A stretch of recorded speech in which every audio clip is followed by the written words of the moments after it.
L'âge d'or de la piraterie.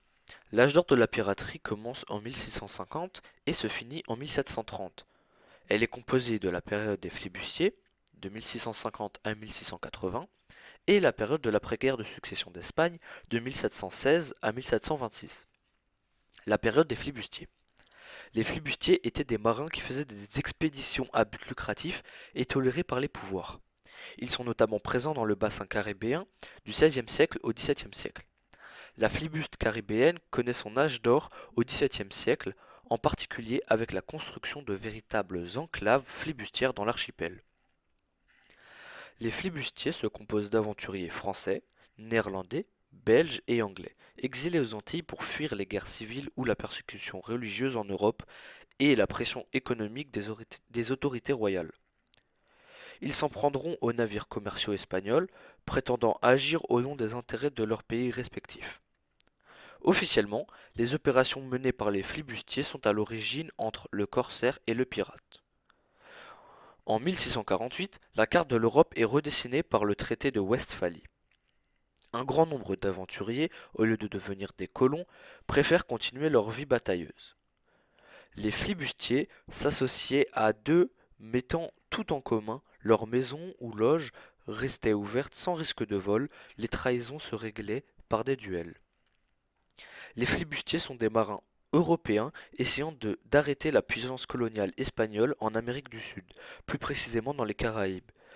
Prétendant agir pour les intérêts de leur nation, s'attaquant aux navires commerciaux, ils étaient très solidaires avec des relations de confiance, mettant une vie batailleuse remplie d'aventures. L'âge d'or de la piraterie dans la période de l'après-guerre de succession d'Espagne. La piraterie est aussi vieille que le monde, elle aurait même déjà pu exister au temps de César. Et elle est d'ailleurs toujours d'actualité dans certaines régions du globe. La piraterie est donc ancienne, mais c'est entre les 15e et 18e siècles que le phénomène entre dans la légende. Le contexte y est particulièrement propice à commencer par les découvertes de nouveaux pays. L'âge d'or de la piraterie s'étend des années 1650 aux années 1730 et couvre trois périodes séparées. Celle dont je vais vous parler est la période de l'après-guerre de succession d'Espagne. Quand la guerre de succession éclate en 1701, on ne parle pas encore de pirates, mais encore de flibustiers, une sorte de compromis entre pirates qui ne respectent ni loi, ni traité, et le corsaire qui est autorisé en temps de guerre à attaquer les navires ennemis et à s'emparer de leur cargaison, à condition de partager avec le gouvernement, l'armateur, etc.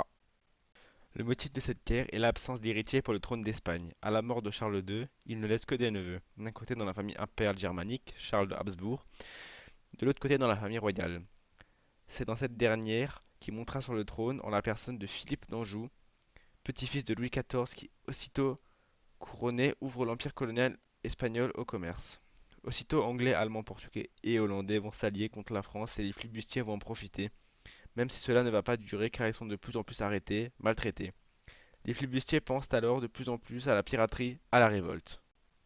Le contexte est donc explosif quand survient l'élément déclencheur, c'est-à-dire la fin de la guerre de succession d'Espagne avec le traité d'Utrecht en 1713. On assiste alors à une crise sans précédent, les marines royales licencient tandis que de nombreux corsaires et ou flibustiers sont sans contrat. Des milliers de marins qui ont en moyenne 28 ans et n'ont de leur vie connu que la guerre se retrouvent brusquement sans emploi. Quant à ceux qui ont la chance de rester à bord, ceux-ci connaissent une détérioration de leurs conditions de travail, une brutalité des officiers, sous-alimentation et diminution de leur salaire. C'est ainsi que démarre la troisième période de l'âge d'or de la piraterie. Dans un premier temps de 1713 à 1717, de nombreux équipages corsaires et de flibustiers continuent à pratiquer leur activité guerrière contre leur ennemi traditionnel. Ils estiment que ce n'est pas la fin de la guerre. Au début, ils ne se revendiquent pas pirates. Ils restent corsaires comme Benjamin Hornigold. Cette poursuite de guerre en mer fait le bonheur de certains marchands qui leur achètent leurs prises en cachette, en leur fournissant des munitions pour qu'ils continuent.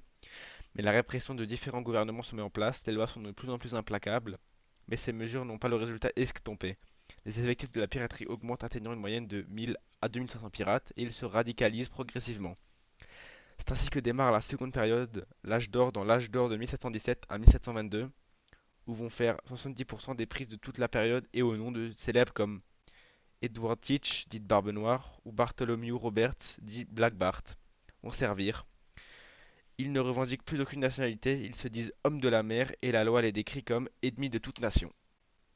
Leur mode de vie est bien différent des débuts, ils prennent des décisions collectives, les officiers sont élus, aucune tyrannie n'est permise, ils se partagent équitablement le butin et des caisses de protection sociale apparaissent. Ils ont deux objectifs, le butin qu'ils dilapident rapidement et le maintien de cette vie de liberté. Leur drapeau est le Jolly Roger, un squelette tenant un sablier d'une main et une lance de l'autre. Ce ne sont pas des meurtriers, mais d'excellents marins. Ils cherchent à terroriser leurs cibles. Edward Teach se mettait en scène comme un démon avant l'abordage. Ils détestent le combat qu'ils évitent le plus possible, mais quand ils doivent se battre, ils sont durs envers le capitaine Igni, car il ne verse pas de sang inutilement. Ils s'en prennent rarement à l'équipage et lui demandent si le capitaine les traite bien. Si cela n'est pas le cas, il a le droit à l'humiliation et parfois tué. S'il est bon, il est relâché avec son navire car les pirates ne prennent pas ce qu'ils estiment nécessaire, argent, liquide, poudre, rhum. Ces pirates sont des hommes de tout horizon, anciens marins, anciens soldats, anciens boucaniers, anciens bûcherons, anciens pêcheurs, des marginaux. Ce sont des Européens, des Américains, des anciens esclaves, des Amérindiens et même des femmes. Les femmes les plus célèbres sont Annie Bonny et Mary Read. Ces actes de piraterie entraînent une véritable crise commerciale faisant plus de dégâts au commerce que la guerre de succession.